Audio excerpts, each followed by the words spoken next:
Hello everyone! So it's me again, Ate King. So for today's video, gagawa si hubby ng kimchi jjigae.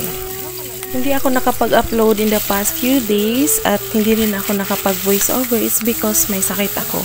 So ngayon, okay na ako. So balik vlogger na naman tayo. So actually guys, so si hubby sana yung mag-voice over sa video na to. So since he's very busy, so ako na lang.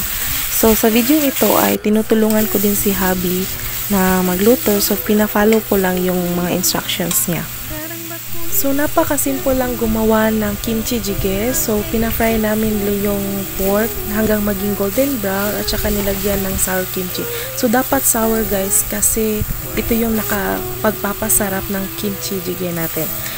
So, nilagyan din ito ni hubby ng gochujang or chili pepper flakes at saka yung fish sauce.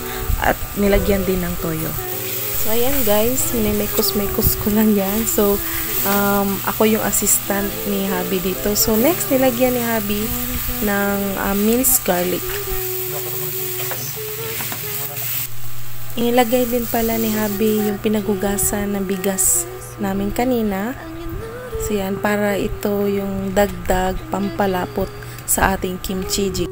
Nilagyan din ito ni hubby ng dashida or you can also use nor cube. Muntik na namin makalimutan guys yung radish, so you can put as many as you want. By the way guys, gusto ko talagang mag-video kapag nagluluto si hubby kasi marami na siyang niluluto pero hindi ko na videohan. So since vlogger na tayo, since vlogger na ako, so gusto kong ipakita sa inyo kung paano niya niluluto yung Korean foods or Filipino foods na niluluto niya para sa amin.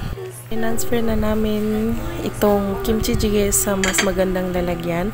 So actually guys, yung itong wok namin ay hindi pa ako pinanganak. So makikita nyo, 'di ba, walang handle na. So one of our favorite talaga namin yun ni hubby na paglutuan.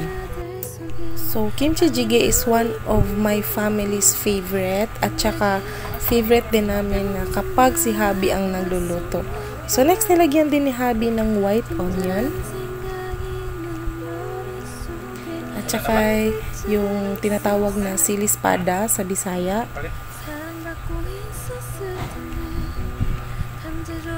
Yung green onion, tsaka yung tofu.